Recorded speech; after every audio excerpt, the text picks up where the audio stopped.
And we are live. My name is Terry Thompson. I'm the host of Unbreakable Stories, along with my pirate pal here, Bonnie. Yarr! It's Pirate Friday. Happy Halloween, everybody. We are about ready to talk about leadership tonight. Bonnie, how you doing? I feel great, despite how I Ready to sound. talk about leadership tonight. Bonnie, how you doing? I was. It's And all we was right. just talking about that too. We had a bit of a time. I just hit that. Anyway, it's the That's Halloween hilarious. gremlins taking over my machine. I Almost Devil's Night, right? know, That's not. right? That's Sunday. Oh, Devil's Night falls on a Sunday. That's kind of weird. That's like And we extra have Peter scary. in the house and we have Tanya in the house. So I'm going to share the link here in just a little bit to where we can get our friends in here to talk about leadership. So tonight we are going to talk about leadership. It's a part of the Movement Makers Challenge. Evan Carmichael has challenged us to do a 10-minute video over the topic of leadership and to do 3 collaboration videos with fellow movement makers talking about leadership. And we're going to go live in Clubhouse on the 30th of October at 7 p.m. Eastern, and we are going to talk with Evan Carmichael and movement makers over the topic of leadership. I'm telling you, this entire month has been truly phenomenal. We've seen some great collaborations, as we always do, talking about leadership. And man, I'm excited. Bonnie, let's dive right on in. So I know leadership, there's a lot to unpack here with leadership. A shout out to Alay as well, too. He's also here. And there's a lot to unpack with leadership. So I want to turn it over to you first and kind of get your idea about leadership, because I got a little bit that I definitely can say about it. But I want to give you first dibs on leadership here. What are your thoughts about leadership? What is leadership and what does it mean to you? It's so funny because as soon as you said that, I was thinking of Follow the Leader for some reason. It's like literally popped in my head. I've learned a lot about leadership from you. Absolutely. This past like year, it's been incredible. Um, Watching you take the lead with Unbreakable. First of all, just kudos to you. And I can't talk enough about how like this would not be where everybody's like, oh, you're a club. I'm like, no. The club does not belong to me. I was like to everyone's like, built that and I show up and we do the thing together. I was like, but I'm not fully responsible for that. But that's really, I think that's a sign. One sign of a good leader is giving credit where credit is due. Like we're a team, and you know, because we both have things that we're really really good at and things that we're either not so good at or just don't want to do, like the tech. We work really well together, and then we get to help lead others together as a team. And so, yeah, I think there's so many different qualities that make somebody a good leader or that qualifies as leadership. And I think one of the top ones that I'm learning is just how to listen more intentionally and figure out what it is or learn what people need from you, and then basically teach them that. That's really what I learned a lot Mm-hmm. of the last like week and a half. Is I love that, and thank you very much for the positive words. I mean, it's definitely been a lot of work, and but it hasn't been all fun. I mean, we've had our good moments, our indifferent moments, we've had our interesting moments, and it's one of those things that we learned along the way. And I just want to say that I couldn't ask for a better partner to learn these things along the way than you. And thank you. and we've really led ourselves so that we can lead others. And now, prior to going live here, we was having a quick discussion about your Chaos to Calm program, and now you're leading others, you're leading your own program. So to see your growth and to see the things that you've worked on in the last year and a half, I'm proud of you. I just want to let you know that. Thank you. You gave me goosebumps. I all I could say even after the first day, everybody was asking me things was like, I just feel so blessed. Like I expected a couple of people to show up or a couple of people to register. I ended up with 26 registrations, which literally blew my mind. And it also taught me um, sometimes you just have to do the thing. And like we hear this, right? And we hear it like, just do it perfectly. Don't worry about this. Don't worry about that. And I actually did that this week. I made a decision, I think it was like last Friday to put this together. And I was like, I don't know what I'm doing. I'm going to go live. I'm going to do a challenge. Okay, 3 days. Like it was kind of like building it as I fly. And thank you, LA. And I didn't give myself an out, and I didn't give myself a chance to overthink it. Right. And so those are the two more things I learned this week that work really well for me to get me to just do the thing. I just feel really blessed that many people trust me, and feel like there's something that I can teach them. And that was just like I don't think humble is the right word. I felt really blessed, very grateful, to be honest with you. Still feel very grateful, because we're going to do a bonus question Q&A session tomorrow. So, and I'm like, I want to do it again. Like, I'm so excited to just keep going. It's got that momentum, from last month. So yeah, I'm going to shush because I'm just so excited. I'm just going to keep talking.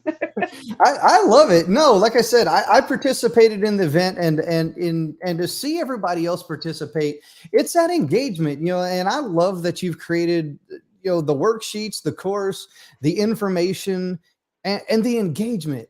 It's like you have to put yourself in a situation to where you are a little bit vulnerable. And I didn't mind doing that. So when I shared a little bit of my stuff and opened up, I think that allowed other people to open up. And that's a part of leadership as well, too, is when people see other people do, they'll follow. People will not always do what they hear, but they will do what they see other people do. And I think that's a valuable part of leadership. So as we was going through your course and as we was participating, as you were going, I kind of paused a little bit, but I was like, you know what, I need to open up my mic and I need to start talking, kind of a thing. And that was just kind of my little nudge. And like, look, if I can get up here and be vulnerable and I can share, so can each and every single one of you. And I think that is a part of leadership. Yeah. Sorry about that. Yes. You can tell I'm excited. It was when you weren't there today, it was almost like there was this empty seat, and I was like crickets. Like I was trying to nudge people a little bit more today. But yeah, you're right. Being able to, and that's hopefully that was helpful. That's why I was sharing my own stories, not just saying, "Hey, does somebody want to share?" Like I would try to share first, and then, so people didn't feel so awkward about sharing. And so when you were doing that, it just reinforced that, so that people are like, oh, now it's not just her, it's somebody else. So yeah, it was, again, I the only word I can describe is just like grateful, blessed. Like that's just how I feel about the whole thing. And the fact that you were there to support me. Kever showed up today. And so I felt so supported too. Like for anybody who's like trying to do something like this, when you have a support system like that, like what we've built with Unbreakable, there was not a single point in time where I actually felt nervous. Even on that first day when things were super awkward and the slides weren't working properly, and I'm like, wait, why is this here? And so yeah, you're right. That I think that's why follow the leader was the first thing that popped into my head, because you need to go first to show people how to do the thing. Yeah. I mean, even on a playground, you will see a form of leadership. Even on a playground, there's always that one kid that's just hauling butt around the whole playground, jumping up here, jumping up there. And next thing you know, here's the other kids. They're following the leader up the slide, down the slide, in this, out that, up here. Nobody's going to jump off of that. But there's always that one kid at the playground. But I guarantee your kids will jump off of that. So, oh my God, it's so funny because I just literally pulled a piece of mulch from the damn school playground off of my sock. Because every single day Jameson comes home and he has high tops and I'm like, we're gonna have the whole playground in my dining room pretty soon. And constantly vacuuming up mulch. So yes, my kids are the kids to do that. I love it. So tell me, are your kids the leaders of the playground? Jameson definitely, Jay. And the little one is getting that way. he he missed a lot of school and he just started kindergarten, so he was still kind of unsure of the whole school thing, being Mhm. away from home all day. But now he's getting comfortable in he's always been very comfortable in his own skin, which I love Mhm. that he is, and I hope he stays like I'm hoping I can continue to help cultivating that. But yes, Mhm. he's the one that was like, I'm doing blah blah blah blah blah, and goes off and he just does his own thing. And so absolutely Mhm. climbing up the top of the monkey bar thing where they're not supposed to be and jumping Yeah. off the top for sure. Awesome. I love Parkour. it. Well, we have a couple of friends backstage. I'm going to go ahead and bring them on here right now. I see Alea's waiting patiently. Tanya's waiting. So let's go ahead and get our friends on up here and let's have a quick chat. So welcome to the show, Alea. Welcome to the show, Tanya. How you Good guys evening. doing? Doing very well, thank you. Hi. Doing great. How are you? Awesome, Tanya. I'm doing absolutely fantastic. Every day is Monday, and today is the 5th Monday of the week. So I absolutely love it. So let's dive right on in. Tanya, I want to turn it over to you first and hear your thoughts about leadership. What are your thoughts about leadership? Okay, so leadership is something so fascinating because it determines so much how society, the way society works, depends on their leaders. So it's something that really passionates me. And this was a very intense month for me. I made very many collaborations and I even made my kids to participate about this, the discussion, and I asked them, and I asked them to listen about leadership. So it was very interesting. And for me, the way I see it is leadership is the sum of many skills, attitudes, hard work. Depending on the leader's environment, it's different. Each different platform will require a different set of skills. So it's difficult to enunciate each of them. However, I would say that something that is common to all leaders is that they have courage to walk away from being average people. That they assume the responsibility of become part of mm, this development growth process or project for themselves first to be able to lead someone else. So I think that's something that every leader has because we are, and I include myself because I'm a leader in training. Being part of this, it's taking that step on becoming a leader, or becoming a better leader for what you were. And you also have to recognize how incomplete you are, and that's, I think, what separates leaders from good leaders, because you can have leaders that take you to bad paths as well. So a good leader recognize how incomplete you are and start working on that. And when you do that, you gotta recognize the value of others and what they bring to the plate, and not only recognize their value but give them value. So that's how I see leadership, how I see leaders. And I would love to hear about you guys. I love that, and one of the big things that I see that I don't see enough of is recognition in others and career development. I think that career development is an individual responsibility, but I also think that sometimes you just don't know what you don't know within your career development. So that's where that next level leader comes into play and say, hey, here's the potential that I see within you as a future, this or that, whether it's a leader, whether it's an employee over here, or over there, or whatever the case may be. I think that as a leader, you must be able to see in others what they do not see within themselves.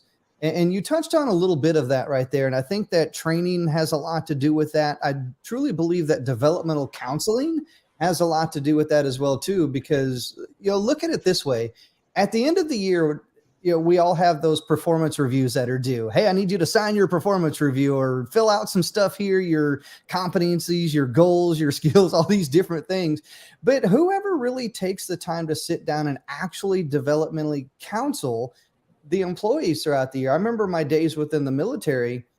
I used to do that daily. Every single day I would sit down at the beginning of the day and at the end of the day, and I would counsel my soldiers. Here's what we're going to do today. And at the end of the day, this is what we done today. And here's what we're going to do tomorrow. So it was a part of that developmental counseling. And that's how I grew. And that turned into a weekly counseling, which turned into a monthly counseling, which turned into an annual review to the point to where anytime that I wanted to recommend for awards or recommend for promotion or recommend for something, I had that paper trail, that developmental counseling along the way that said, look, this person did this, they did this, they did that, they did this, they're good at this, they took these courses.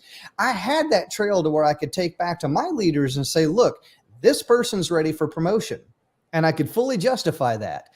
Do you see any of that within your world, the developmental counseling, or no? In mine? Yeah. Oh, yeah. I don't really do development of counseling. So Okay. yeah, I work with students, but more from the point of counseling on the process, on the legal aspect, on how to come to Canada, and with different individuals. So I don't really do counseling. However, I think that what you're saying is so important, and I see it with my kids, because you gotta start, training leaders from their young age, because many people has the potential, but if you don't have someone to see it and to guide it to to the max of what they can give, it's kind of like wasted potential. So having a good effective counseling in their schools, in their colleges, is, I think, vital. And what I can tell you is that many students that come to me in their pursuit of trying to achieve more bigger things in a different country, they haven't had that counseling, and that's something that has limited them in a big way. So I totally see the value on having that that guidance, because a leader can grow much better. They have already the seeds inside, but they need someone, the good gardener, to help them to to really blossom. So yeah, I see the value totally. Yeah. I love it, Tanya. Thank you very much for sharing. Does anybody have any questions for Tanya on anything that she talked about? I don't have a question specifically, but I love that she was talking about like the seeds and the gardener, because that's so true. I'm finding even at I'm in my 40s now, and I'm working with people who are just a little bit older than me, or just, further ahead in their careers than I am. And I get a lot of mentorship. I work with I don't even know, I'd have to count them all. But they're all in different spaces, right? Like they all work in different types of businesses. They've been in different positions. Of course, everybody's lived their own lives. And so I get something of value from each one of those people that, had I not had interactions with them and mentorship with them, I don't think I would have done. I mean, even I was talking in the beginning about what I learned from Terry. Had we not met, I don't know what I would be doing right now specifically. Not that it would be bad necessarily, but they do help you. It's almost like adding the water or the fertilizer or something that helps you grow faster and grow better than you would have on your own. So I just really love your analogy, for sure. Yeah, Awesome. very visual. Very visual. Yeah. I imagine myself, Terry, pouring some water on the new generations. I love it. Does anybody else have any additional feedback for Tanya? It's interesting from what Tanya was saying about how leadership is a journey. It's never an end point. It's not where you want to go.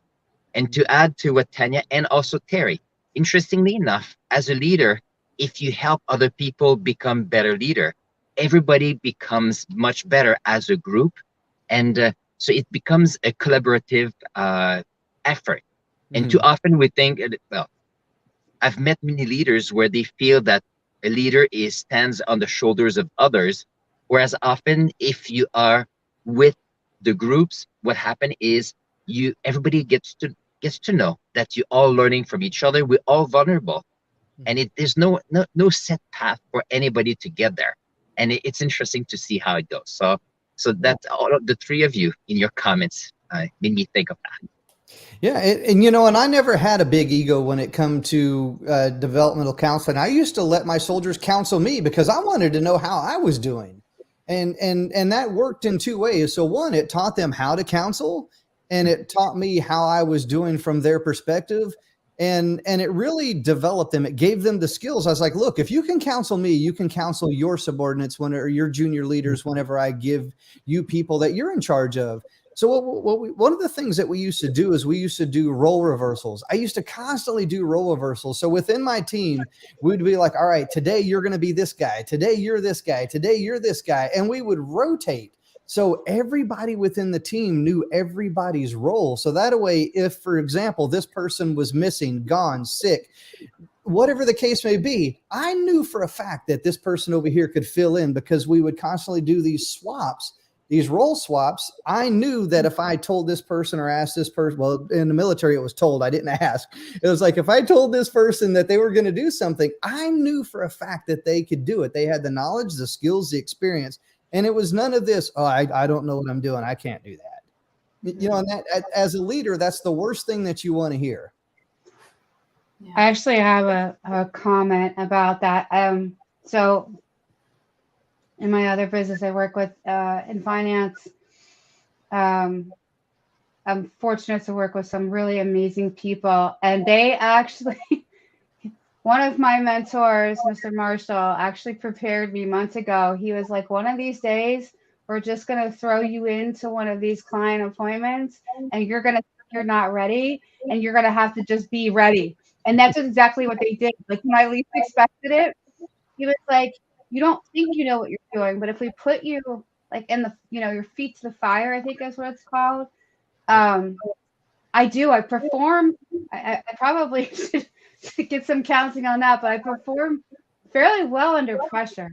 Whereas when I got like put in that spot, and same with like this week, I put that pressure on myself, and it was almost like, you have to make the thing happen. If there is no option, failing is just not an option at that point. Like you're either going to do it really well or it's going to be kind of like, eh. So yeah. I also have a comment in regards of that, Terry, and I think that a good leader is indeed someone who pushes others out of their comfort zone. Yeah. Not only because that way you discover the potential of of the people around you. Like in my organization, we tend to ask every person to know about the other position because it's good for them, creates new skills, take them out of their comfort zone, but also it serves the organization.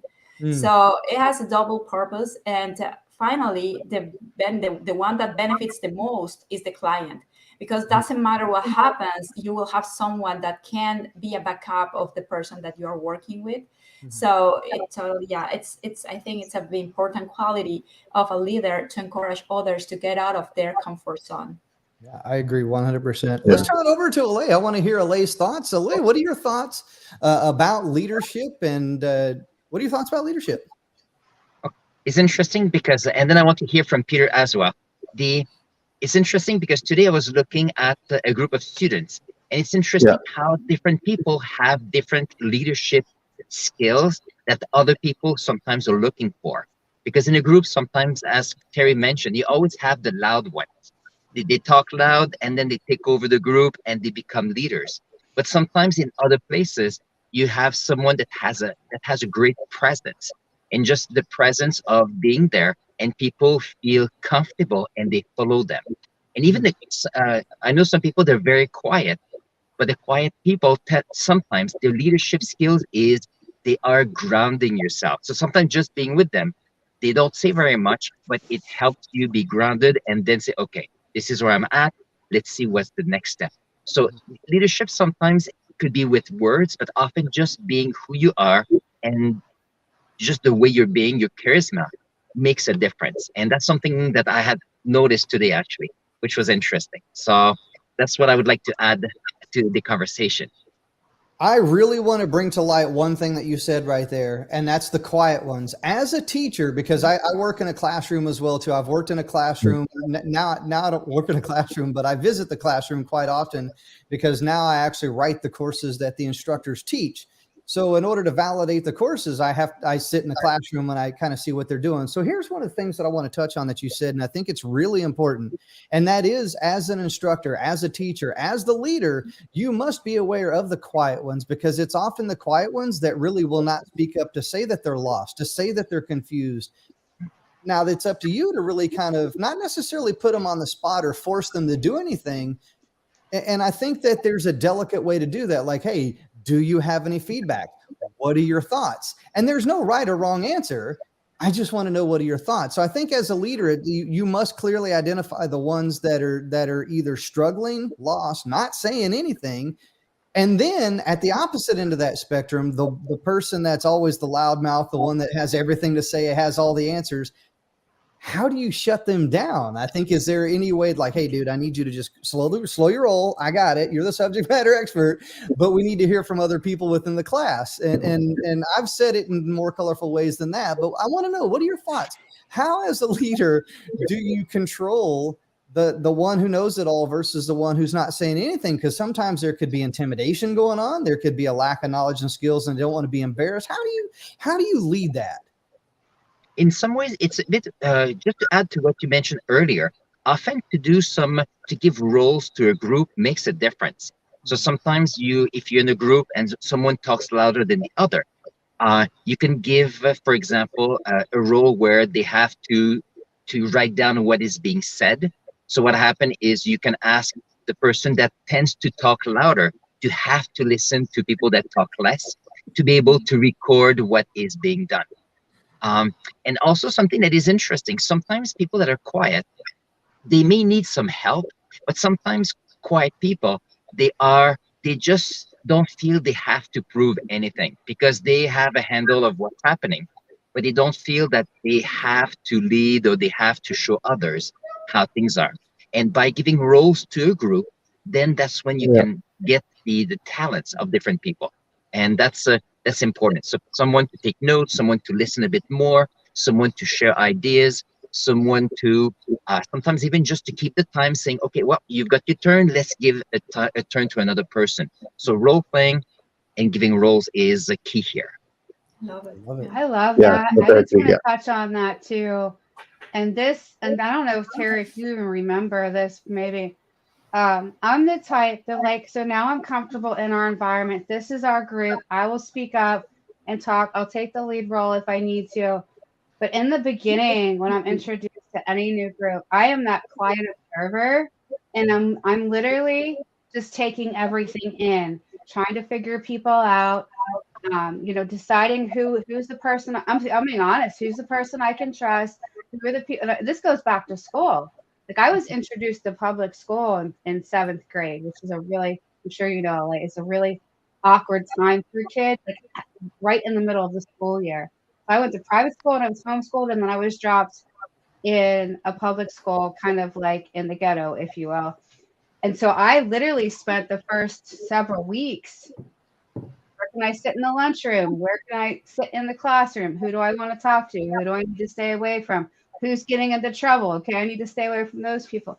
And so sometimes the person who is super quiet it's almost like strategizing or making a game plan before they analyzing before they speak up. And so that's just another. I'm sure you've encountered that in the classroom as well. 100%.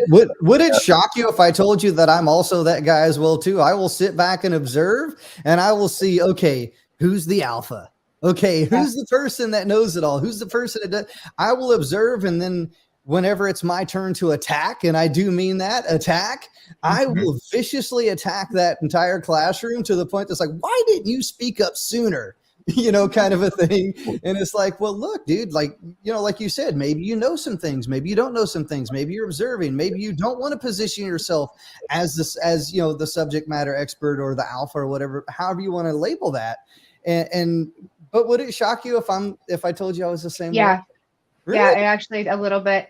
But keep in mind too, our dynamic since the beginning has very much been and I don't say this in any kind of negative way, but I let you take the lead of something because I knew that if I didn't, it wasn't going to happen. So it's yes, take it, please run with it, do what you can.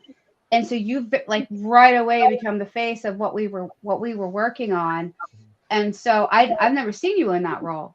Yeah. And that's just because that's not how we've worked as a team. Yeah. So yeah, yes, it surprises me. Does it surprise me that you can? No, because you're like a chameleon. I've watched you play different roles, And you've been, I'm being honest, and like from being in the military and to a teacher and a parent, and and coming and supporting me in my group and what I'm doing. I've seen you, Mm-hmm. not be a different person, but be very adaptable. Mm-hmm. So, that kind of touches back on what Alay said. It's knowing what your strengths are, and you have nothing to prove. Because honestly, I don't really have nothing to prove, but I can if you want me to. And it's one of those things to where I've always got that ace in my pocket, so to speak, or I've always got that card.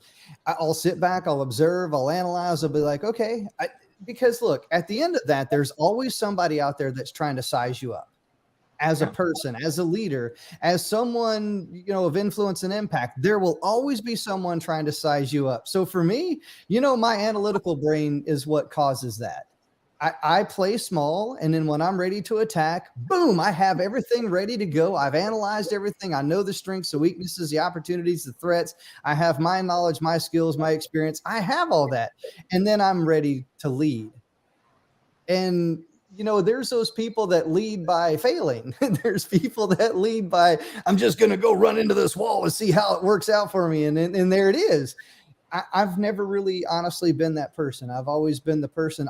My analytical brain kicks in first, and that's a part of that, that analysis that I do. And when I have it all together, then I attack. And usually when I've got a game plan, it's pretty on point. It's pretty on point. And usually I don't miss anything. And that's one of the things that I love about Bonnie, because Bonnie, you talk about leader and Alay as well too. You talk about your roles. I know what my role is. Bonnie knows what her role is. And together, when we work together within our strengths, we're able to lift each other's weaknesses up. And that's leadership right there as well too. Yeah. And it also gives you the confidence. Like I said, this whole week has just been a blessing. Mm-hmm. But without that support, I don't think I would have had the confidence to continue, to push through the way I did this week, mm-hmm. and that's part of team building and leadership. I really want to hear from Peter. He's been so patient. So I just want to pass, because I'll talk all night. We love you, Peter. Yeah. I'm the listening one. Yeah. So I totally agree with what I say that as a teacher, we can assign the role to them for them to take the different role and then to discover their leadership. So by the point is, for Aaron, now you are a physical class, right? So you can assign the role quite easily to each everyone. And for me, currently still using the Zoom to online for them to learn the language. So what I'm doing is normally, as you know, when in the big class in the Zoom, normally they won't turn on the camera. So what I do is I will assign them to the breakout room, maybe 2 or 3 person in the group. Then only that time they start to show their leadership. So when they take the role, then they can turn on the camera. So they're not so shy, maybe 2, 3 friends together. So they can take the role. Then I encourage them. Okay, so for example, you become A, then you become B to take the role, and then they can discover their potential, discover the skill in the breakout room. Then they can move forward for it. Yeah. So I think this is quite good for the Zoom class. I like that. I really do. And having those breakout rooms and putting people in different groups, it builds the team, and it builds a dynamic. And then people are able to, how can I say this? They're able to see those different things differently, because if you're in a bigger group, you may shut down. Yep. But if you're in a smaller group, you may open up just a little bit more. You feel more comfortable in a smaller group setting than you do a larger group setting. And I think when you rotate those, you're able to get different perspectives. And then as you bring everybody back together, kind of like what we do within Movement Makers, we go to the breakout rooms, we all get to meet new people and talk and share, and it's exciting. Usually when we get there, it's like, who's the leader? All right, who's going to talk first? Kind of a thing. Yeah. Usually I'm the one that talks first in any group that I'm in, but I've been doing it for a while, for over 2 years. So I get that. And I believe that so I want to ask you this, Peter, as the instructor, as the teacher, do you ever bounce into any of those rooms, or you just let them handle themselves? No, I will go to each room to check out then what they're going on. Yeah. Okay. So, Bonnie, it looked like you had something to say. Yeah, just yeah, I'm like over here taking notes because I'm planning some workshops now, like mini workshops, and you're absolutely right. And I think part of that is in our minds. When there's a smaller group, the risk is lower. Like if we make a fool out of ourselves, like yeah, the shyness, whatever you want to call it, the anxiety, all of that wrapped up. When you're in a room with like 2 or 3 people, it's not so scary as this ginormous group. I was in a training, oh God, it's probably been almost a month now, with a group of people. Like I didn't know anybody, but when they put us in the breakout rooms and there was like 5 of us, then I got the courage and I was like, well, this, and this, and you can't have this without this. And people were like, wow, like you're absolutely right. You're still in training. And it's like, yeah, but in that small group, I didn't feel like I had as much to lose, if you will. And so, yes, I'm taking notes because I think, especially when you're handling a topic that's sensitive, like anxiety, like that's super personal and to each person, that when I do these workshops, by putting people in groups of like 2 or 3, that'll help people open up more with it because they feel safer in a smaller environment. And think about kid, Sebastian, my youngest, I usually don't say their names, SJ, is very keenly aware of himself, who he is. I just like he's an old soul or something. He's just very solid in who he is as a person at 6 years old. And I love it. But he was talking the other day how he likes small spaces. He said it makes him feel cozy, it makes him feel comfortable, and it makes him feel safe. And so for him to like be able to articulate all that, I relate that to even us as adults when we're in this small little room. And like right now, we're public, right? But because of the way StreamYard is set up for me, it feels like we're just in this small little group, friends hanging out, having a conversation. And there's nothing scary about that. So I just went a little overboard, but I think that the concept, and it's just so great to be able to give that comfortability, because then people can, like Ale was saying, they can come out of their shells and actually display those leadership qualities that they might otherwise be afraid to put on display because of just like we're afraid of judgment as humans all around. Yeah. So, yeah. Yeah. I have to ask. So has anybody ever had anybody say that they did not want to be a leader or do this or do that? Let's say, because for me in the military, I'll tell you, I had soldiers that said, hey, I don't want to go to the next level. I don't want to get promoted. I don't want to be a leader. I don't want to do this. I'm comfortable with where I'm at right here. And, and as a leader myself, I had to look at that and be like, dude, it's my job to train the future leaders of stuff. So you're going to do this. And if you don't, well, then I got a place for you to go. And it's not here, it's back home. You know what I'm saying? Kind of a thing. So have any of you ever experienced that right there to where nobody just didn't? And how did you handle it? Yes, I did have an experience like that with one of one of the persons that I work. We were training her to be one of the consultants, and she even took the program because it requires licensing and any other requirements to be completed. And we were supporting her and supporting her study plan and growth within the firm. But there was a point when she said, I don't want to move forward. Like she was even missing some marks, and she's extremely capable. I think that she was not really putting all the effort because she didn't want to move into that position, because the moment you take over consultant's position, you have a big responsibility, even at, in legal terms. So she didn't want it to move into that. And that made me recognize that there are some people that are followers, not in the sense that they don't care. It's just in the sense that they prefer to follow a lead for any reason. They are very important participants of an organization, but from a different perspective.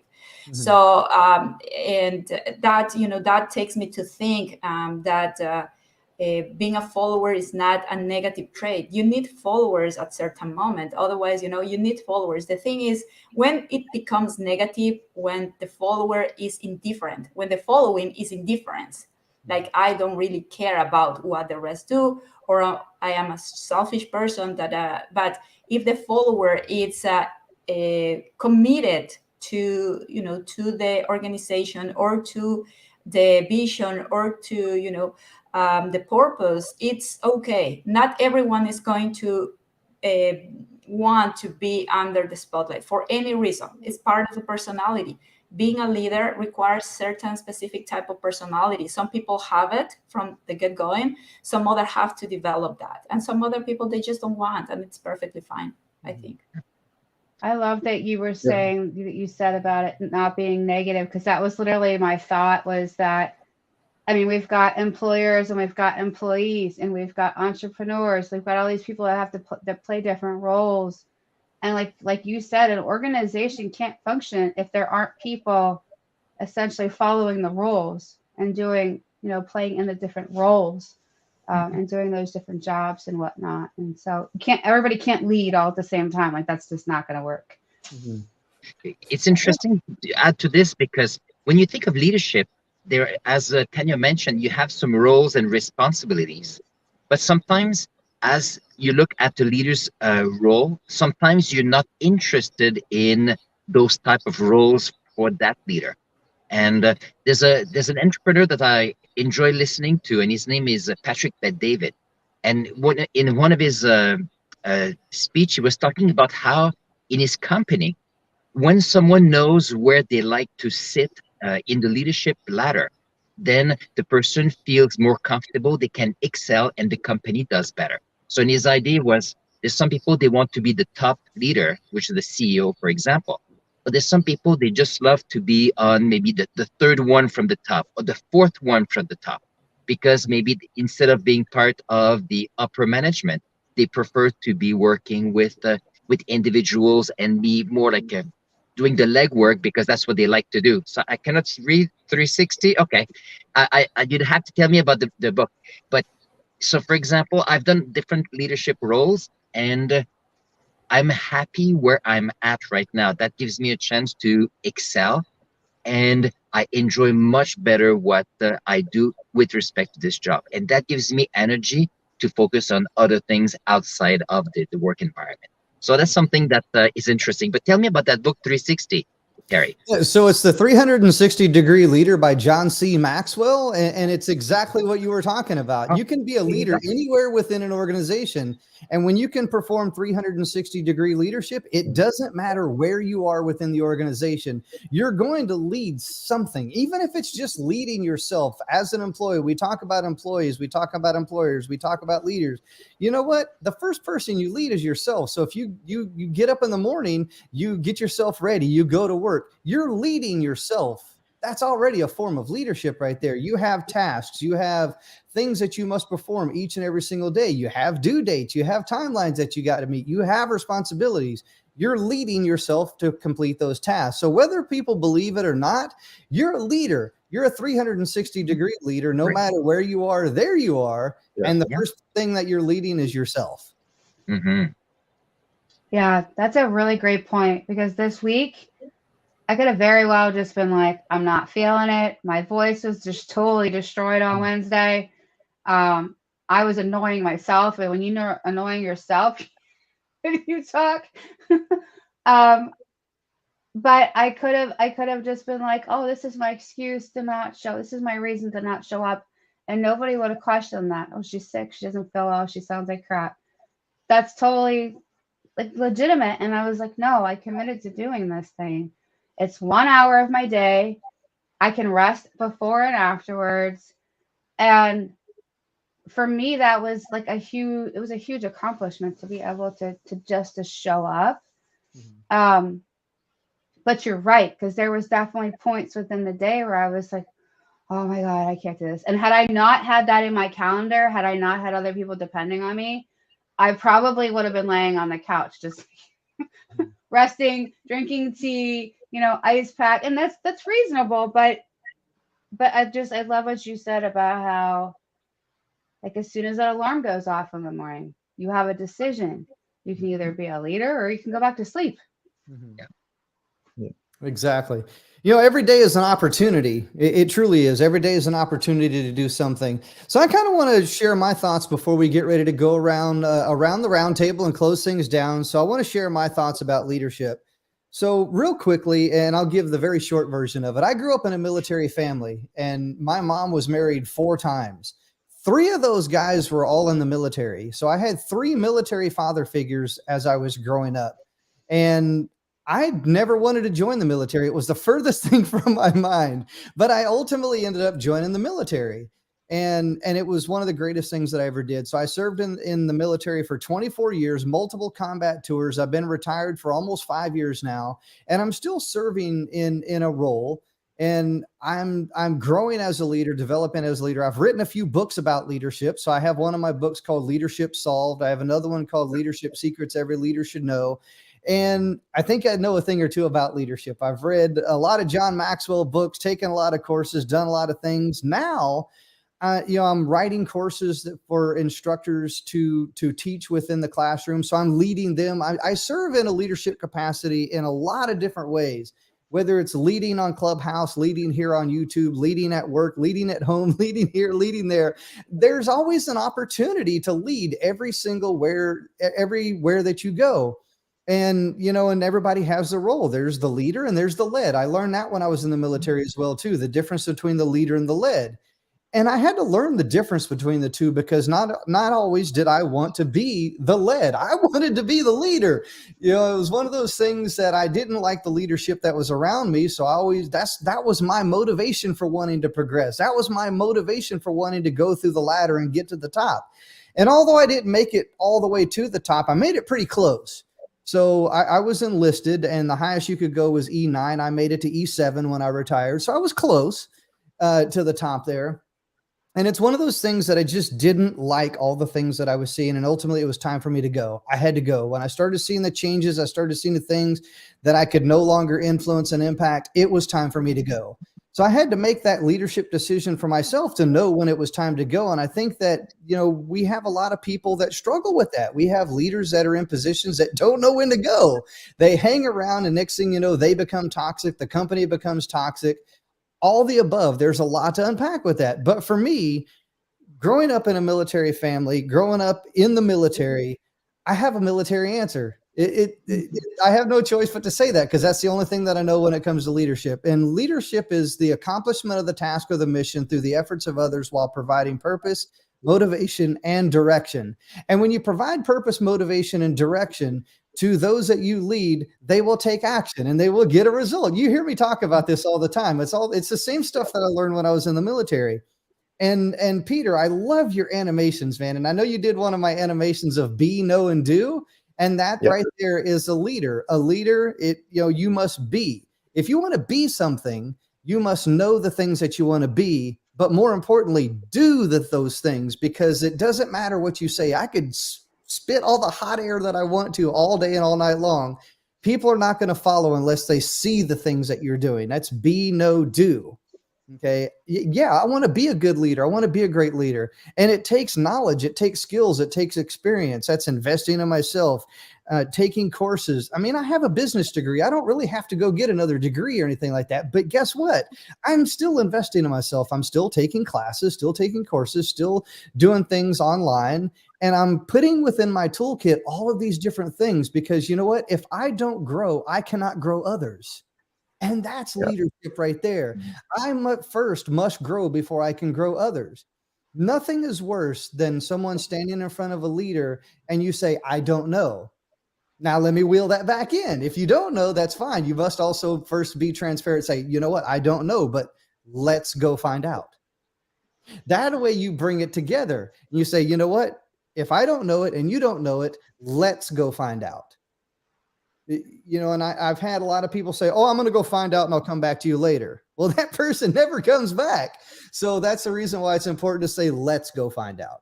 So when you build in the team, as you're leading the team, you always want to make sure that you make other people feel as though they belong. You've heard me say this before as well, too. When you inspire people to feel as though they belong, you will empower them to become.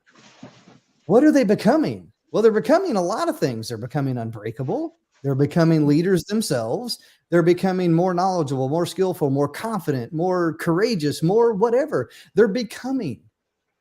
When you inspire people to feel as though they belong, you will empower them to become. And they're becoming a lot of different things. So that's just a little of my thoughts. I could probably talk for an entire month on this stuff because I've written a few books about it, but I just wanted to share a couple of things here.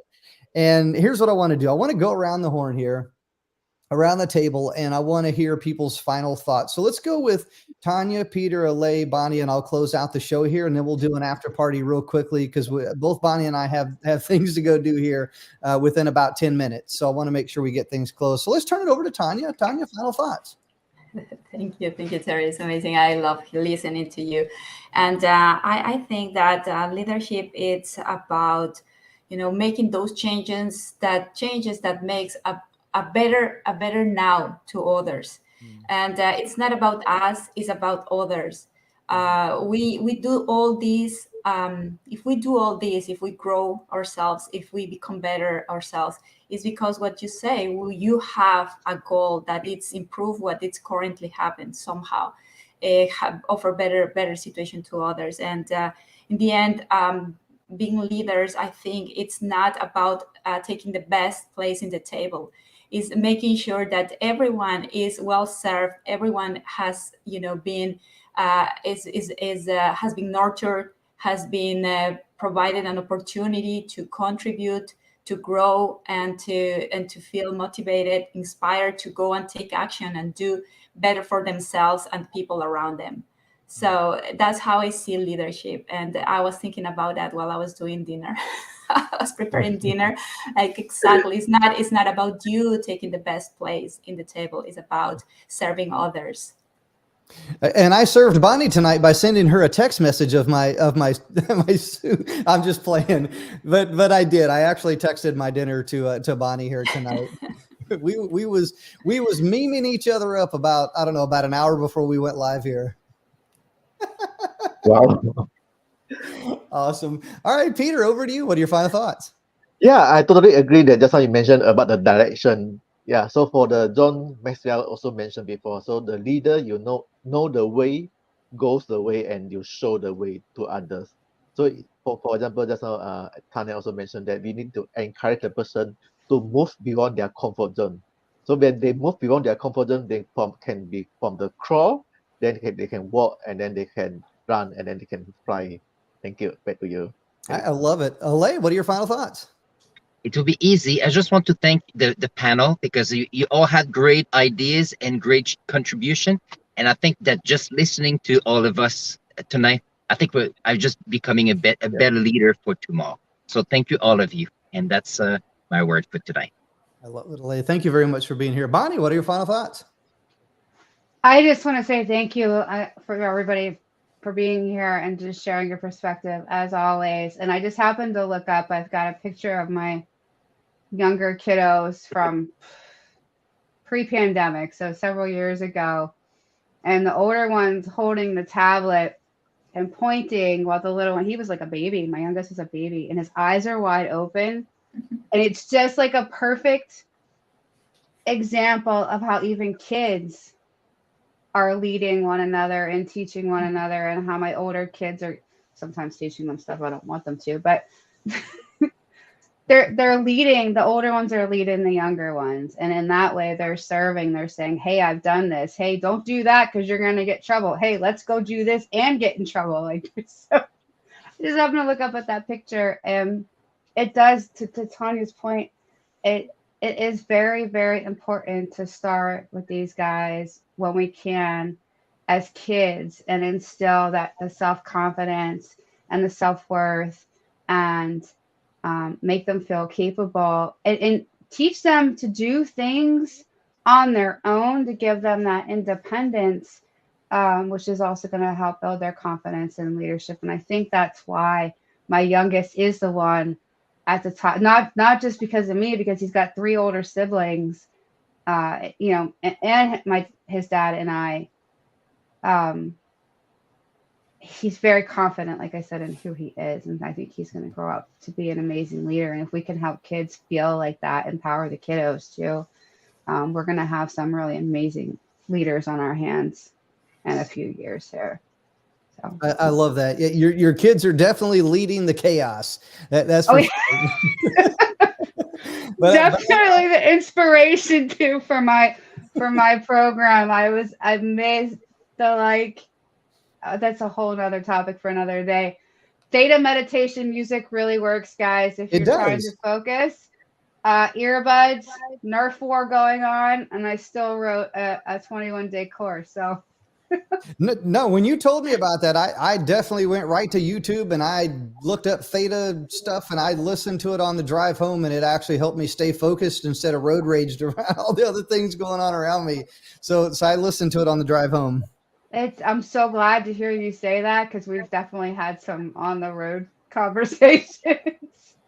I was thinking about you today in my training, because I was talking about how to reframe being stuck in traffic and running late, and I was like, I wish Terry have to watch the replay. Anyway. I love it. So here's what we got. Bonnie created this absolutely amazing printout sheet, and here's what I want everybody to do. So on the screen here, you're going to see share your support, unbreakablestories.com/share. So what I want you to do, those that are watching this and watching the replay, I want you to print out this sheet right here. So if you print out this sheet right here, this printable that says I am unbreakable, it's an absolutely amazing printout right here. So if you go to unbreakablestories.com/share, you can print this out. You'll see all of the details right there where you can print it out, and you can follow us on social media. All of our social media is there, Instagram, Facebook, Twitter, Unbreakable Stories. Man, it would mean a whole lot to us if you print that out, share it across all your social media, tag us, and use the hashtag #MyUnbreakableStory. That way we see it, we have visibility on it. And here's what we're going to do. We're going to add your picture to our website, and we're going to share it across social media so that I hope you get a little bit of visibility for you showing your support to the things that we're working on here at Unbreakable Stories. It would truly mean a lot. So let's go ahead and get things closed down. Here's my final thoughts. My final thoughts goes like this. I wrote it within my book, Leadership Solves, something about the 5 rights. I'm here to tell you that if you want to achieve success, you must adhere to the 5 rights. Well, in my original book, I had a different set of 5 rights. I'm actually now writing a new book called The 5 Rights. So I changed my rights. I sat here and I did some deep dive thinking on this thing. And I was like, you know what? I need to change these things. And I'm here to tell you, if you want to achieve success within this world, within life, within business, within anything, you must adhere to these 5 rights. What are they? Be at the right place at the right time, have the right information, the right resources, the right attitude, and the right action. When you adhere to the 5 rights, you will never be wrong. But I guarantee you, anything within this life that you try to do will fall into any one of those 5 categories. And I want to touch on a bonus right that Bonnie thought of, and it's right support. And I just want to say thank you very much, Bonnie, for that, because without the right support, I'm telling you, you could do all the things that you want to within the world, but it takes a team, it takes support, it takes effort, it takes energy, it takes all of these things in order to achieve anything that you want to within life. So if you want to achieve success within life, adhere to the 5 rights, and you can grab my book, Leadership Solved. It's absolutely for free over on my website, terrywadethompson.com. I want you to read about that. Read about the 5 rights, read about what it takes to be a leader. And I'm giving that book away absolutely for free, the ebook and the audio book over on my website. And man, truly phenomenal conversation tonight. I just want to thank each and every single one of you, Tanya, Peter, Alay, Bonnie.